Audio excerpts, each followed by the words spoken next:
Hello students. तो आज की वीडियो में हम बात करने वाले हैं एक इम्पॉर्टेंट क्वेश्चन को लेकर के। क्वेश्चन जो हमारा है ये एप्लीकेशन ऑफ ट्रिग्नोमेट्री टॉपिक का है। तो क्वेश्चन हमारा ये है कि angle of elevation of a cloud from a point h metre above a lake is alpha. यानी कि हमारे पास लेक है, उस लेक से एच मीटर हम ऊपर जाएंगे और वहाँ से किसी क्लाउड को जो मेजर करेंगे तो उसका एंगल ऑफ एलिवेशन अल्फ़ा आएगा। ओके। और कह रहा है कि जो एंगल ऑफ डिप्रेशन है उसके रिफ्लेक्शन का मतलब जो क्लाउड की हाइट है उसका जो रिफ्लेक्शन लेक में पड़ रहा है उसका जो एंगल ऑफ डिप्रेशन है उसी पॉइंट से जहाँ से अल्फा आया था एंगल ऑफ एलिवेशन, उसी पॉइंट से जो एंगल ऑफ डिप्रेशन है जब उसको नापा गया तो वो बीटा आ गया है।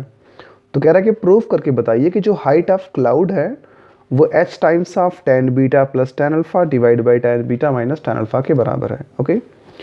तो आइए साथ में इसका हम फिगर भी थोड़ा समझने का प्रयास करें। तो फिगर देखिए मैंने बना रखा है और फिगर में क्या मैंने किया है, देखिए फिगर में मैंने डी को, जो कि मैंने यहाँ पे ABC नाम वगैरह भी रख दिया है, तो आपको मैं थोड़ा स्टेप समझा दूँ कि मैंने क्या इसमें किया हुआ है। तो डी को मैंने लेक का लेवल बनाया हुआ है, डी से एक एच मीटर के ऊपर मैंने एक और लेवल बनाया हुआ है, जैसा उसने बोला था कि लेक से एच मीटर की ऊंचाई पर। तो AB से मैंने किसी क्लाउड, मैंने मान रखा है जो क्लाउड है वो C पॉइंट पर सिचुएटेड है जो कि इस लेवल से x मीटर की ऊंचाई पर है। ओके। तो इस क्लाउड का जो एंगल ऑफ एलिवेशन है वो अल्फ़ा है। ठीक है। अब आगे क्या बोला गया है, इसी पॉइंट से यानी कि आप AB से इसी पॉइंट से जो इसके रिफ्लेक्शन की बात कर रहा है, रिफ्लेक्शन कहाँ पर बनेगा, तो भाई वो लेक में बनेगा। तो कह रहा है उसके रिफ्लेक्शन का जो एंगल ऑफ डिप्रेशन है वो अगर बीटा बन रहा है, थोड़ा इसको समझिएगा।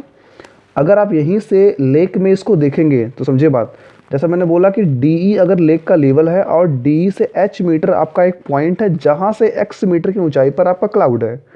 तो गाइज इस लेक के लेवल से क्लाउड की पूरी ऊंचाई कितनी हो जाएगी, वो एक्चुअली एक्स प्लस एच है। ठीक है।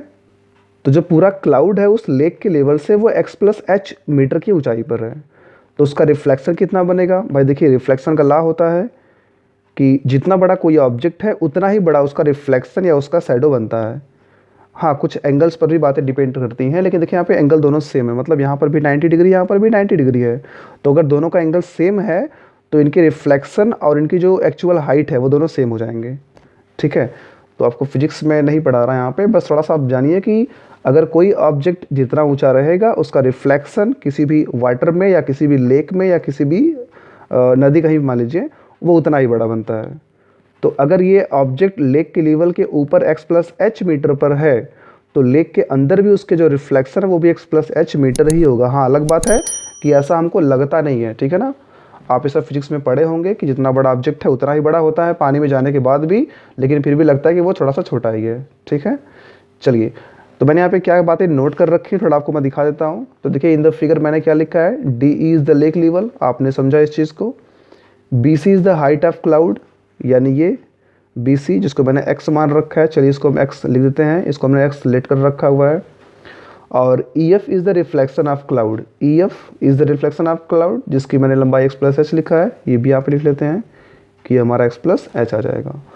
और हमें क्या प्रूफ करना है, देखिए जैसे उसने बोला कि प्रूफ करके बताओ कि जो हाइट ऑफ क्लाउड है, हाइट ऑफ क्लाउड मतलब क्या, हाइट ऑफ क्लाउड मतलब ये हुआ कि लेक के लेवल से हाइट ऑफ क्लाउड, यानी कि x प्लस एच आपको प्रूफ करना है। चाहे उसको आप EC कहिए या उसको आप कहिए कि हमें x प्लस एच को प्रूफ कर रहा है, वो h times of tan beta plus tan alpha divide by tan beta minus tan alpha के बराबर होगा।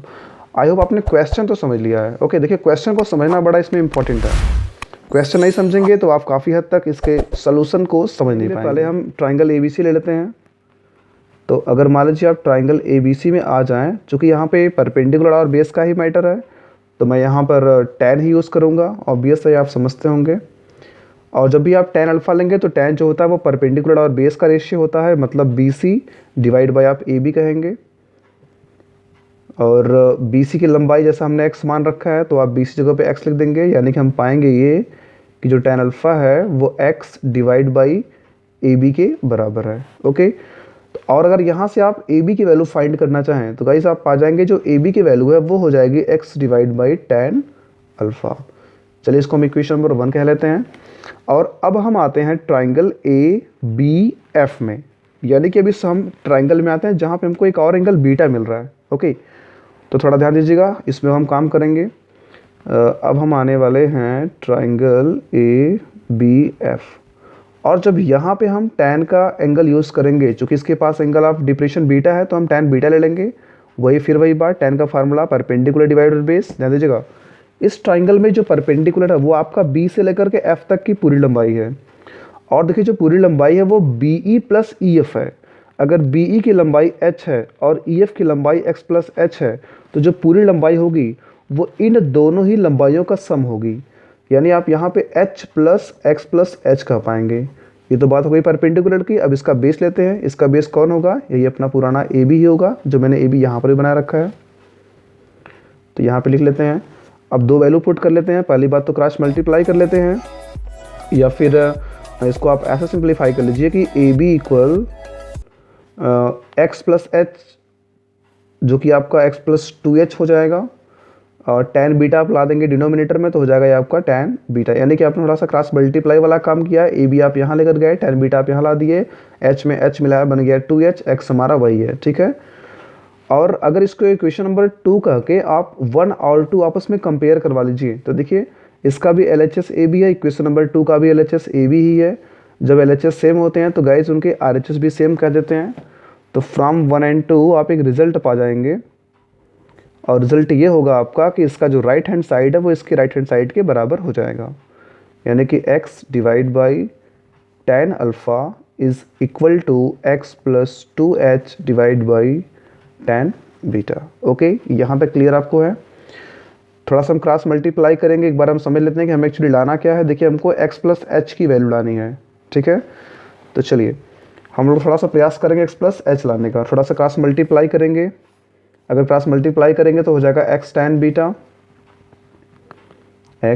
बीटा, और यहाँ पर क्या मिलेगा हमको? x tan अल्फ़ा मिल जाएगा, और ये tan अल्फ़ा 2h से भी मल्टीप्लाई करेगा तो बन जाएगा 2h tan अल्फ़ा। जैसा आपने देखा कि हमको x एक तरफ लाना है, तो हम इन दोनों वैल्यूज़ को एक साइड में लेकर के x कॉमन कर लेते हैं।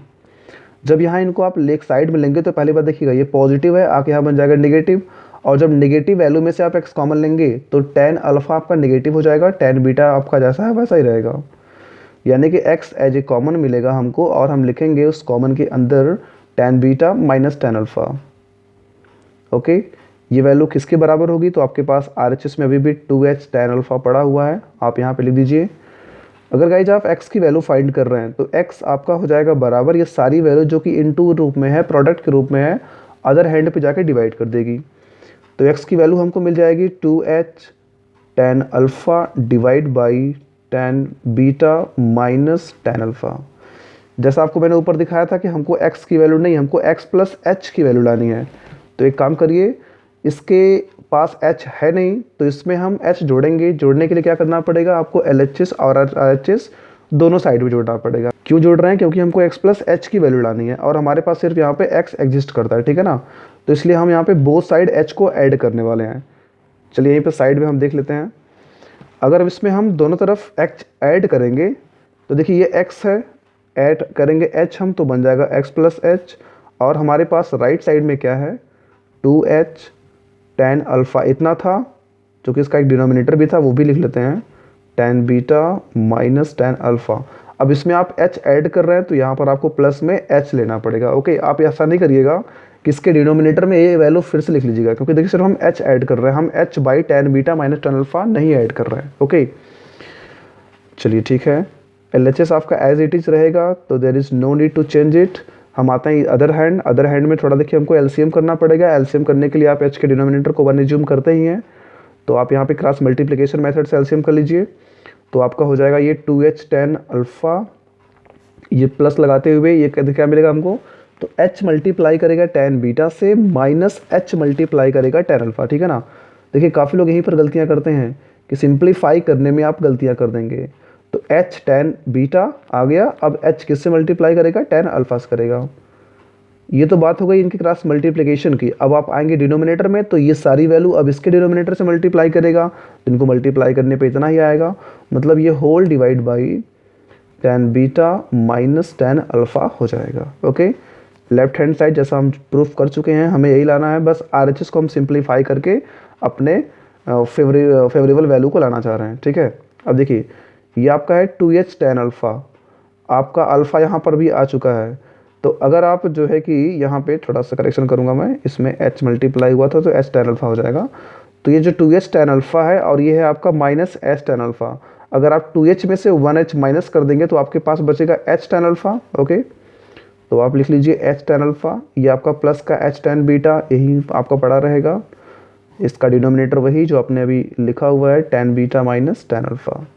गाइस देखिए हम अपने टारगेट तक बस आ चुके हैं, एक हमें काम और कर लेना है। वो काम क्या है? h कॉमन लेना। एक बार दिखा दूं मैं आपको, देखिए हमको h कॉमन लेकर के tan beta plus tan alpha लाना है।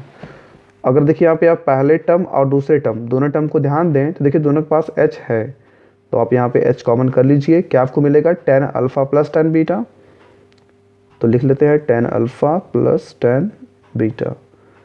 आते हैं इसके डिनोमिनेटर में, क्या हमारे पास है? tan beta minus tan alpha. आप यहाँ पे उसको लिख दीजिए और गाइस यहाँ पर आपका क्वेश्चन प्रूफ होता है। ओके, तो देखिए क्या है इसमें, मिला लेते हैं एक बार हम। h कॉमन लेते हुए tan beta plus tan alpha divide by tan beta minus tan alpha, और हमारा रिजल्ट क्या है? h कॉमन लेते हुए tan अल्फ़ा प्लस tan, देखिए tan alpha plus tan beta है, आप इसको tan beta plus tan alpha भी लिख सकते हैं, ये आपका गलत नहीं है, ठीक है ना। तो आई होप आपको वीडियो पसंद आया होगा। अगर आप चैनल पर नए हैं तो निश्चित रूप से आप चैनल को सब्सक्राइब कर दीजिएगा, बेल आइकन ऑन कर दीजिए, ताकि जो भी हम लेटेस्ट वीडियो लाए उसके अपडेट्स आपको लगातार मिलते रहें। थैंक यू, जय हिंद।